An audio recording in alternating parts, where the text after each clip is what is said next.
Hello friends, welcome to Crunchy Chopping. Today நம்ம சேனல்ல beetroot chutney வாங்க எப்படி பண்ணுறதுன்னு பார்க்கலாம். ஃபஸ்ட்டு ஒரு கடாயில் கொஞ்சம் ஆயில் சேர்த்து கட் பண்ணி வச்சுருக்க பீட்ரூட்டை சேர்த்துக்கலாம். அது கூடவே கட் பண்ண பெரிய வெங்காயம், 2 பல் பூண்டு, கொஞ்சமாக புளி சேர்த்து நல்லா வதக்கி விட்டுக்கலாம். இது கூடவே 5லேருந்து 6 வரமிளகா சேர்த்துக்கலாம். நல்லா மிக்ஸ் பண்ணி விட்டுக்கோங்க. நெக்ஸ்ட்டு கொஞ்சமாக கருவேப்பிலை சேர்த்து நல்லா வதக்கி விட்டுக்கோங்க. பீட்ரூட் நல்லா வெந்துருச்சு. இப்போ ஸ்டவ் ஆஃப் பண்ணிடலாம்.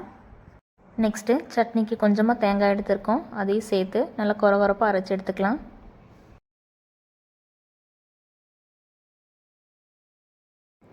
அரைச்ச தேங்காவோட நம்ம வதக்கி வச்ச பீட்ரூட்டை சேர்த்து தேவையான உப்பு சேர்த்து நல்லா அரைச்சி எடுத்துக்கலாம். அவ்வளோதான், பீட்ரூட் சட்னி ரெடி ஆயிடுச்சு. இது கூடவே தாளிப்பு சேர்த்துக்கலாம். சுட சுட சாதத்துக்கு டேஸ்ட்டு சூப்பராக இருக்கும்.